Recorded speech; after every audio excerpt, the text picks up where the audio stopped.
Bonjour à tous. La version 5.2 des extensions VMS Hub se prépare. Comme toute nouvelle version, il y a naturellement des corrections, quelques améliorations et on va voir également des évolutions. En termes de correction, il y avait un bug dans caisson, sans doute pas un, mais on en a enlevé un. Quand on avait un caisson bas, et au lieu d'être en montant filant, que l'on était en traverse chapeautée, la traverse arrière était mal placée. On a corrigé ce bug pour la placer correctement. Donc cette traverse, qu'il y ait un fond ou pas, est à présent mise correctement. Deuxième défaut, c'est dans mise en page. Et pour ça, je vais juste faire une pièce. On va la faire de 500 par 100. 19, ça me va, une seule pièce. Je fais une pièce, peu importe le matériau. Je génère ma pièce. Je quitte le plugin pièce. Et je vais juste mettre une pièce d'assemblage, un domino par exemple.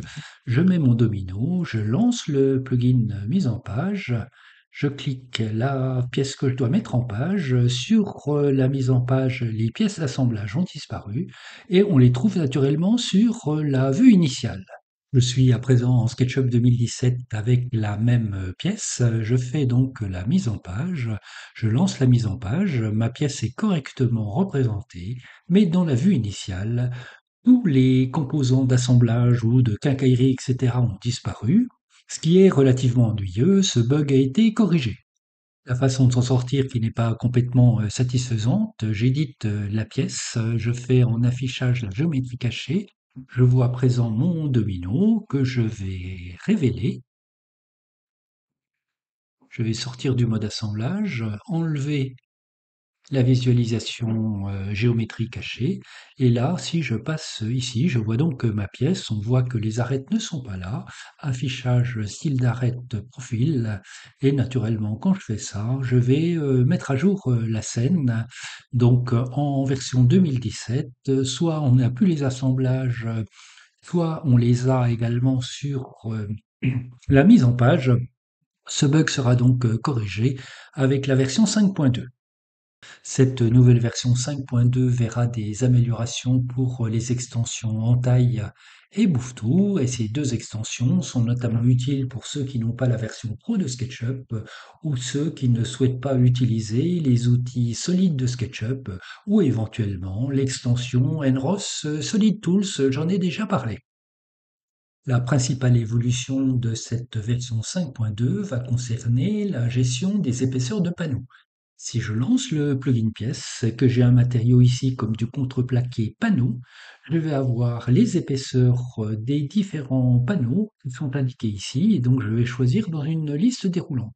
Si c'est du massif, je vais trouver mon épaisseur de massif et cette épaisseur de massif, je vais la saisir suivant la valeur que je décide. Donc, quels que soient les matériaux, on va avoir ces indications-là. Ici, j'ai toutes les essences. Si je ne demande que les panneaux, je vais avoir tous les panneaux qui seront marqués avec des épaisseurs de panneaux.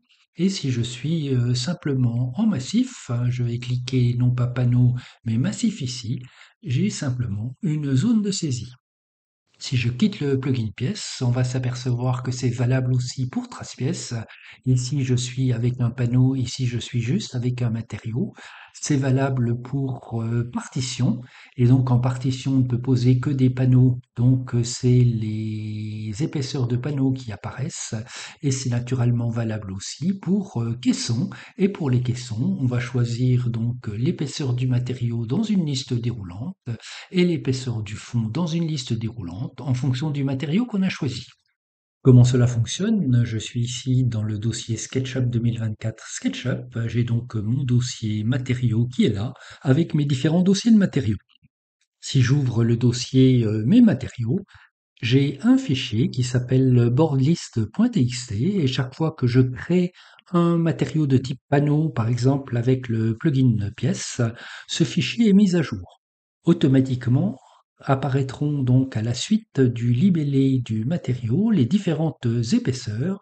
Et si par exemple, et ça va se faire de façon complètement automatique, on pourra paramétrer les épaisseurs standards qui arrivent. Et si sur le peuplier j'ai que du 6 et du 16, je vais enlever ces parties-là intermédiaires et ne garder que le 6 et le 16. Je vais pouvoir donc enregistrer mon fichier et donc c'est pas tout à fait convivial, c'est un traitement de texte et on le fait assez rarement, juste pour créer le matériau.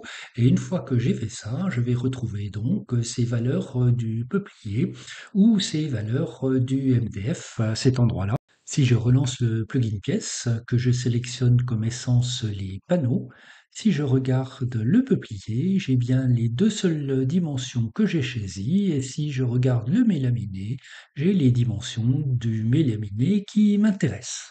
Voilà pour ces quelques informations sur la nouvelle version VMS 5.2 qui se prépare. Elle devrait sortir au début de l'année prochaine, en janvier 2025. D'ici là, patience et bonne utilisation de ces extensions.